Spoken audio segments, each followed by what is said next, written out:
What up, y'all? Back here with another video for you.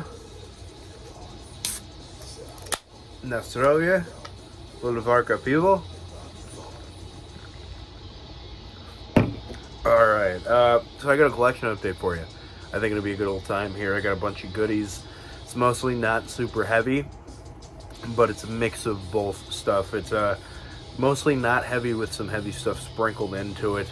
And then I gotta put all this stuff on the shelf, and then I'm gonna have to pack it up here pretty soon, which is kind of obnoxious. But anyway, we're listening to Gafernium, Reality Only Fantasized from 1997. It's a killer old school tech death album. That the second record actually featured the dude from Trivium, I think playing drums maybe, Matt Heafy, I think is the guy that it is.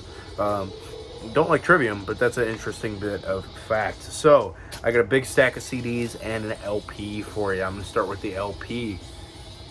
At the gates with Gardens of Grief. I forgot the name for whatever reason.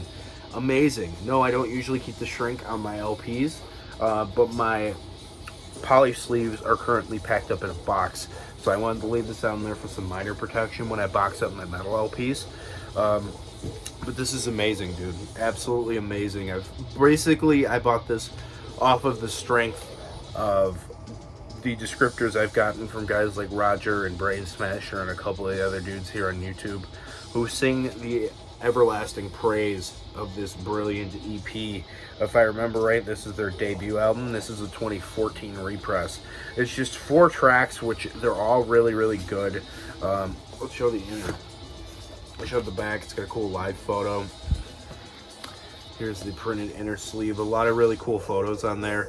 I really have been getting really into these what is this word? I don't remember what the word is. Collage, where you have all these photos mixed together. Then on the lyrics on that side, really good looking pressing, really simple but very effective. On this cool brown, semi-translucent brown black swirl wax. Looks really, really, really good. Fits the album cover really well, which is a big thing for me. I think that should basically 90% of the time, I think that should be the thing. Like, you know, you get Transylvanian Hunger, you want that on black or white wax, maybe clear if you're feeling adventurous. But this is great. This is super old school Swedish sounding death metal, not super melodic quite yet. Though my favorite track on here being City of Screaming Statues has some really obtuse kind of out there riffing that kind of reminded me a little bit of Gorguts, which timing wise I don't remember what year this came out particularly, but that could have been an influence for all I know, at least in the demo tape trading scene, which I'm assuming these fellas had their hands in. But if you've not heard this At the Gates EP, I would highly recommend it. It's not super melodic. It's a lot more of your traditional Swedish death metal, a little bit of HM2 sounding, but not particularly exactly HM2. Really, really good. Time for the CDs. We're starting off with some heat. I've been obsessed with this. A Time of Changes by Blitzkrieg. This is amazing new wave of British heavy metal material. I just can't get enough of it. I couldn't tell you how many times I brought this into the car with me while I'm driving to and from work, or around at work, depending on which job I'm working, I guess, that day. Completely pointless slip sleeve as usual. Looks really good. Excuse me, a little burp action. But if you haven't heard this one, I would say this leans more towards the heavier side of the new wave of British heavy metal. Maybe closer to your Angel Witch as opposed to your mid or like early-ish Def Leppard style, you know, the more rock-oriented stuff of like post-High and Dry era, which again, even that album's kind of rock and rolly, which isn't bad at all. I'm actually looking for a copy of it on CD. I just haven't gotten around to getting it. But you know, all these tunes on here are absolutely top tier. Armageddon's great. You've probably heard Metallica play the song Blitzkrieg. I think it was a bonus on Ride the Lightning back in the day, which is pretty killer. Great record. Next, a punk album, Discharge, Never Again. This is their second album from 1984. I've been wanting to get more into this style of stuff. I mean, this is a little bit more of your feral punk, a little bit more on the aggressive leaning side, especially for 84. It's definitely hardcore inspired, but I feel like this is a little bit more than that. You know, this is the beginnings of your D-beat, your crust style punk. But Discharge, I mean, I'm not telling you anything new when I tell you about Discharge. This is a band that everybody in the punk scene knows, sings the praises of. The whole album has a pretty similar feel. It's pretty mid to fast pace for the most part, and it's a fun time. It's not my usual style, I can tell you that for certain, but nonetheless, I enjoy this record quite a bit. A little bit more sleazy action here, Out of the Cellar by Rat. I'm a big fan of Rat. As far as glam goes, this is one of the best that there is in my book. I like how much more traditional heavy metal they are. Not so blues rocky as some of like a band like LA Guns would be, which I do like as well. But I tend to lean more towards the metal, heavy metal leaning bands as opposed to that style. Sorry, I thought there was a saxophone for a second on this record, but I think it's just a cheesy keyboard sample. But yeah, this is just nothing but fun, man. Rat is... I just really can't describe how good this really, really is. But I'm going to leave it at that. Rat. You want to talk about a classic, Demons and Wizards by Uriah Heep. Here's a little proto-metal for you. A lot of this is going to be your hair and glam metal, some proto-metal, some traditional metal, some power metal with the occasional bit of extremity thrown in the midst, like starting off the video with At the Gates. But this is amazing. This is one of the best progressive rock proto-metal albums of all time. You open with the track The Wizard, which is a great acoustic song that has a really good build-up into the main part of the song. Traveler in Time is a great sing-along, so is Easy Livin'. Poet's Justice is a really nice atmospheric song, as well as Circle of Hands and Rainbow Demon. All My Life is a great, more of acoustic song, and then Paradise slash The Spell, which is the ending track. Paradise is a very acoustic leaning song, and then leading into The Spell, which is a bit more of a hard rockin' tune.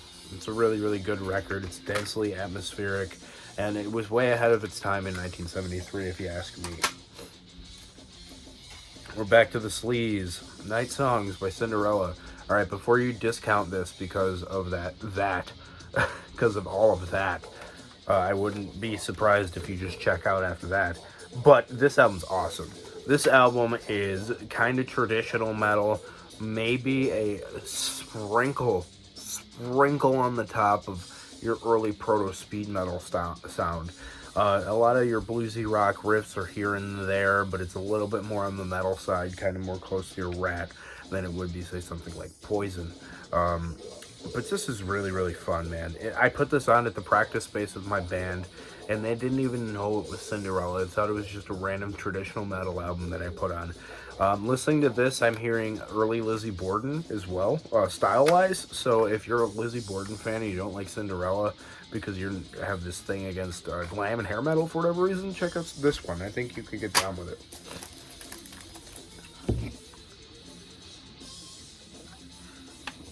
Next, Savatage, Gutter Ballet, and Fight for the Rock. You guys have seen me probably show these if you guys watched my live stream with Eli over in the Dark Hymns from the Cold North channel. We did a Savatage ranking, and I had to pick these up to be able to show them in the video, which you gotta have it. I mean, come on now.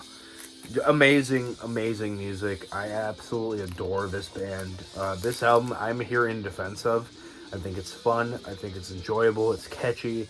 It's really, really riffy, especially the song Hide. I think Hide could have fared well on Power of the Night or Sirens. Just putting that out there. And then Gutter Ballet is amazing. Just a top 5 Savatage record for me. My favorite song on here is actually the Thorazine Shuffle, which is going to be originally it's a bonus track, but I guess it has been officially upgraded into being a full-blown track on the album. It's hard to argue with for me. I adore this band. Next, a little traditional metal for you. This is Swords and Axes by Overdrive. This is a really awesome traditional Swedish heavy metal album. Nothing but fun here. It's, you know, this is more Trans Am, leather jacket, denim jeans kind of metal, and I get down with that, let me tell you. Especially over the past couple of years, I really like the whole album, but my favorite songs on here are the bonus tracks, which is Girls Will Be Girls and the You Give Me Hell. Absolutely great. It's kind of like your pretty stereotypical traditional metal band with a little bit more of a gruff David Coverdale style voice. Maybe not so croony as Coverdale, but definitely still bluesy in a mid tenor voice register, I would say. It's very enjoyable, and you gotta love that album cover. I mean, come on now. Who doesn't love this kind of stuff? Alright, we're gonna get heavy for a second. This band here, Esoteric Tales of the Unserene by Sarcasm. I picked this up off of Bandcamp a while ago, thinking it was actually an album from the 90s, and it's not. This is their album from, I don't have it on the back, but I want to say it's 2019. Oh yeah, it was 2019. First off, get a load of that album cover. If nobody likes Dissection and Burzum mixed together, that's the stuff right there. This is killer. It's melodic, death metal, black metal, maybe a little pretty much dead down the middle in your Dissection vein.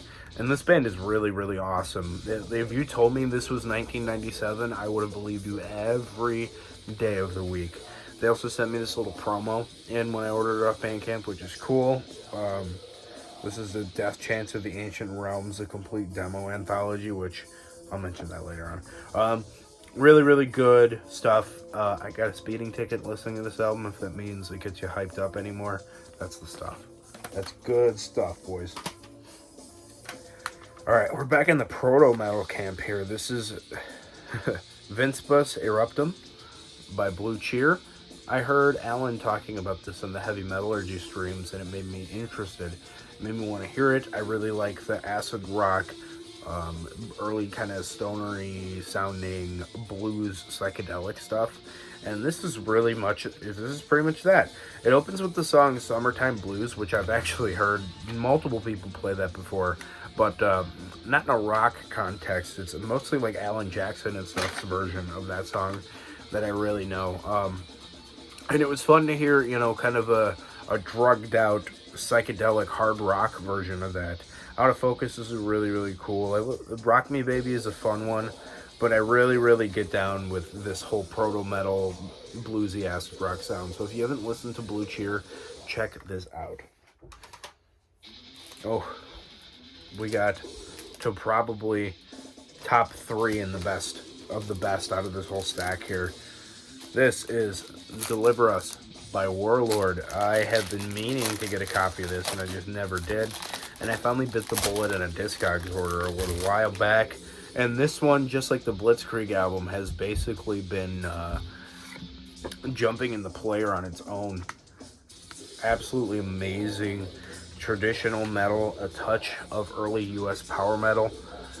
Lots of keyboards, lots of really, really awesome, catchy melodies. My favorite song is the title track, which is Deliver Us from Evil.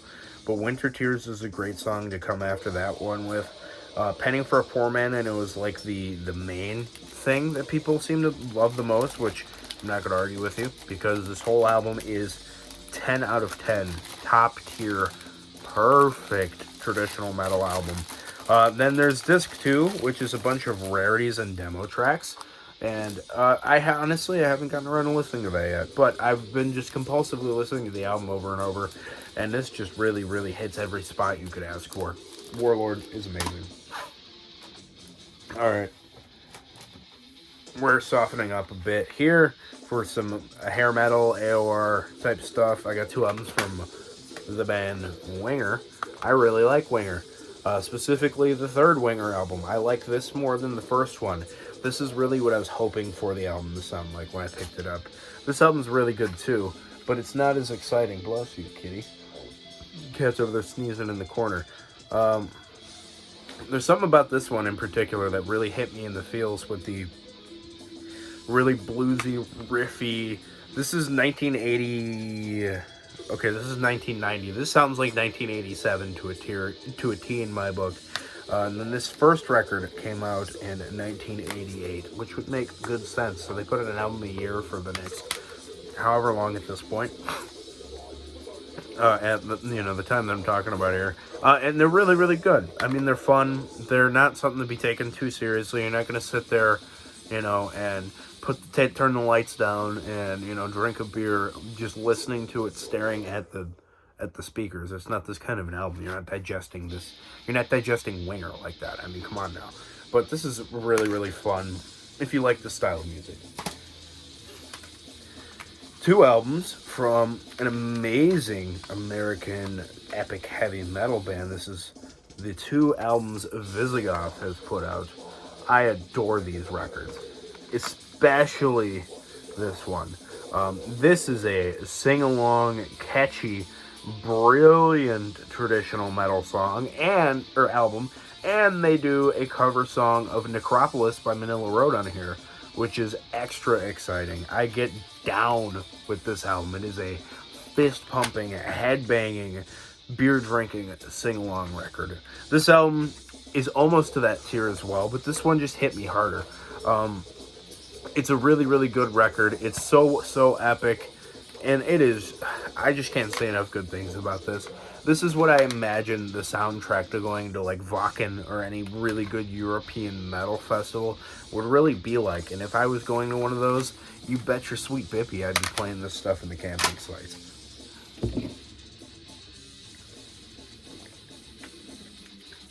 Good beer. Alright, let's switch it up a little. Here's some black metal. Xasthur with Nocturnal Poisoning. I absolutely love this record, man. I really, really do. This album, it seems like every time I get a new Xasthur album, and it's my new favorite. I just find this incredibly replayable, which I really can't say about a lot of Xasthur material. That being said, I adore Xasthur, but it's not like something like, I'm humming a melody. I want to hear that because of that melody. It's not that kind of a thing for me. It's usually like, I'm in the mood for some really staticky, atmospheric, dense black metal, and I'll put on a Xasthur album. This one, it's memorable. It's really, really memorable, and that's something I think that can be lost in this kind of raw USBM, DSBM style of band. But they do a cover of Black Imperial Blood by Mutilation off of, obviously, the Vampires of Black Imperial Blood album. Amazing. It's really, really good. Fits really well into the album. It's actually track 4 out of 8, which I know is a pet peeve of certain people, that you put a cover song right in the middle of an album, but whatever. It doesn't bother me much at all. This is great. Check this out if you don't like Xasthur. I would seriously recommend revisiting this, because if you're a black metal fan, I think you can get down with that. Here's about the spot where I lose all my cult points again. This is Open Up and Say Ah by Poison. I adore this. I love this one. I put this on with my wife in the car. We have a fun drive. We're singing along. We're jamming hard. It's great. I just think this is every kind of fun you could possibly imagine wrapped up into one little piece of 6x6 plastic. Great stuff. Great stuff. Mama Don't Dance on here. I don't know who does like the big version everybody knows, but they really nail the crap out of that song. Nothing But a Good Time is a really great song. Look But You Can't Touch is great. Tearing Down the Walls. Bad to Be Good. Every Rose Has Its Thorns is a classic sing-along song. It's great. Poison rules. Next, I got 3 albums by one guy, Mr. Alice Cooper. I have been really wanting to become an Alice Cooper fan, and I can honestly say that I think I could call myself an Alice Cooper fan at this point. This is the one I've spent the most time with. I listened to the whole thing all the way through, which I usually do with all these, but I haven't gotten around to it with these 2, and I need to get these on the shelf. So that sucks a little bit, but whatever. The $1 Billion Babies is kind of stuck in my head all the time, the song itself. And then ending the album with I Love the Dead, that's a shock value song, dude. That's some serious business for 1973. And then this one came out in 72, School's Out. And then this one came out in 1976. They're all really good records. All the songs that I do know on here, it's great. The song Guilty on here, if I remember it, is a really good one. School's Out is a classic. Great stuff. I'm finally a fan, and I'm very, very excited to be able to say that. I should say that with a gleaming heart and nothing but merry joy. Next, Two amazing US power metal albums, kind of AOR, kind of traditional metal, but two albums by Stryper, the Black and Yellow Attack, which is this one, and then Soldiers Under Command, which is this one. So I was at my local shop, and he had a copy of each of these there, and I was like, oh, they're coming home, and then I pull them out. They're like first presses for like $24. I'm like, nope, back right on the shelf right there. I look on Discogs, I find a guy who has each one of these for $6 a piece, brand new in the shrink. So, yeah, that's no thanks. The jacked up, overbloated pricing. But this band is amazing. I adore this. Michael Sweet's voice is something to get used to, I should say, if you're not a Stryper fan already. But they're great, man. I mean, I have To Hell with the Devil. It's anthemic. And these two, this one's a little bit more of a hard rock and heavy metal album. And this is where they start getting to that anthemic sound, you know. They're really good arena style, beer drinking, doing that, talking about all kinds of good stuff. You know, it's a great record, or great pair of records. This band deserves way less hate, and I think they really should be more considered amongst heavy metal circles as far as I'm concerned. Excuse me, I'm burping again. I'm here in defense of corny AOR, hair metal, glam stuff every day of the week, and this is a slouch. Danger. Got to love it, man. This is nothing but fun. This is from 1989. This is from 1991. These boys were a little late to the party. I think if this would have came out in 1985, 86, they would have taken the world over. But like I said, they're a little late to the party. They're both kind of flat production-wise, but they sound like the 1980s, if you catch my drift, which I think that lends its hand really well to the style. It's great. It really is. This album cover is hysterical. One of the corniest things ever. This is good too. I don't really know what's going on. At first I honestly thought he was a cowboy, but now he looks like some kind of Magnum PI kind of guy. I'm not really certain, but either way, I know Danger is kind of a joke to some people, but I do enjoy it quite a bit. It's fun stuff. Just got a handful more of these for y'all here, now that I dropped my entire stack of CDs right next to me. Next is a classic. I'm going to redeem some of my heavy metal points. Sin After Sin. This is a must-have in the collection. And I've just been, slowly buying up the classic Priest stuff as much as I can. And it's something, it's been a slow burn for me, because a lot of the times I find them and they want $12 for it. And I'm just like, I'm not really feeling a $12 price tag on this CD. So you can keep that on your shelf and let some other sucker spend that money on it. So I'll pick this up out of used bins anytime I see it. So it's been taking a bit, but this is a classic, an absolute blessing to heavy metal in general. Diamonds and Rust is great. I'm a huge Joan Baez fan, so it's really interesting to see their take on something like that. Let Us Pray is a great song. Last Rose of Summer, I hear people call the Cornball song. Definitely maybe a little bit, but really good. Here Comes the Tears is a great track. Distant and Aggressor is probably one of the most iconic Judas Priest songs there is. I would say maybe top 10 Judas Priest songs ever, for sure. Amazing album. Next, I actually picked this one up earlier today and played it in the car on the way home. This is Lights Out by UFO. A little bit more proto-metal, hard rock stuff. This is great. It's tons and tons of fun. The song Lights Out itself is probably the one that sticks out to me the most. But Too Hot to Handle is catchy. The opening track on this record, top tier stuff. I was singing it a bunch on my way, or once I got out of the car and got home. Getting Ready is cool. I really liked the song Alone Again, which is a weird title for a song. I don't really get what they're going for. But if you guys haven't heard this UFO album, don't continue the disservice to yourself just because you don't think you're a big, hard rock fan. Building blocks of metal are right here, dude. Every day of the week. All right, right here. Since I was doing all that talking with Eli over at Dark Hymns from the Cold North, apparently I talked my way through that whole album. So now this is the Godzilla demo, Possessed. It's the band Pre-Gojira from 1997, so whatever. Christmas Eve and Other Stories by Trans-Siberian Orchestra. Yes, this band puts out tons of Christmas albums, but they're amazing. They're super, super listenable. They're very palatable and tastefully done. The music is epic sounding. It's incredibly bombastic. And if you like your later era Savatage, I don't think that there's anything to really complain about other than the fact that they're Christmas songs.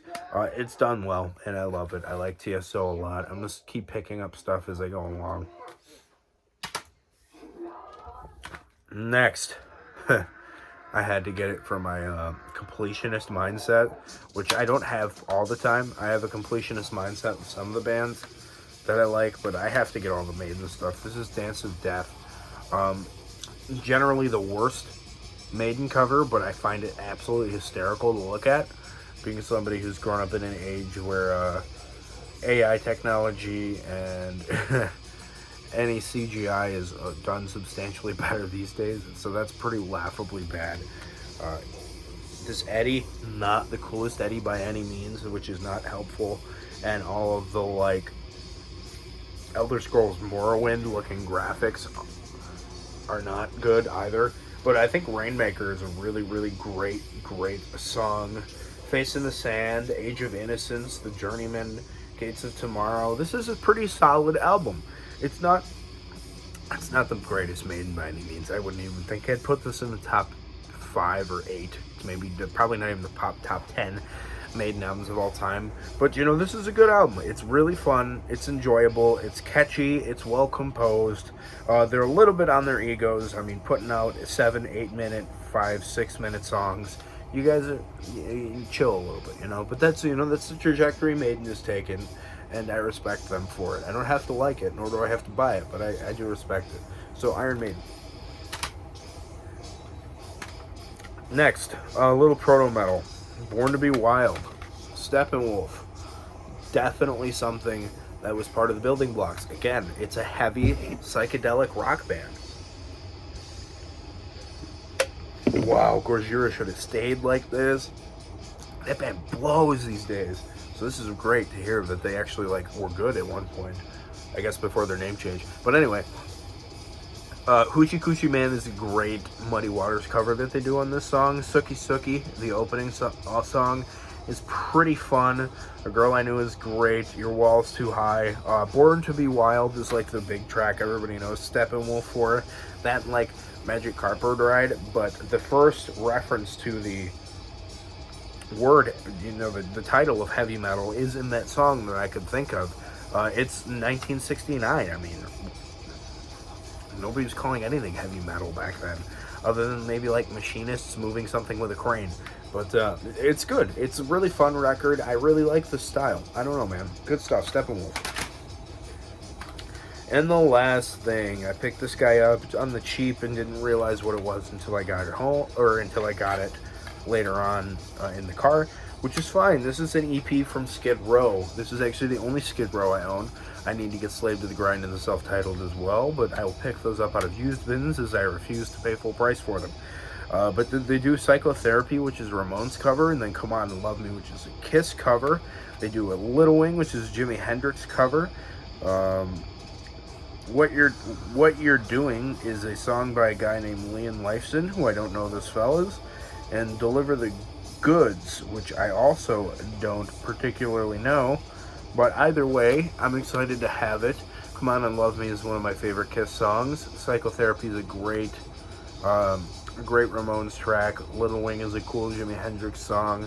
I don't listen to a lot of Hendrix these days, but it's a nice little piece of hard rock and heavy metal history that I think is more than welcome in my collection as somebody who likes to have a little bit of everything.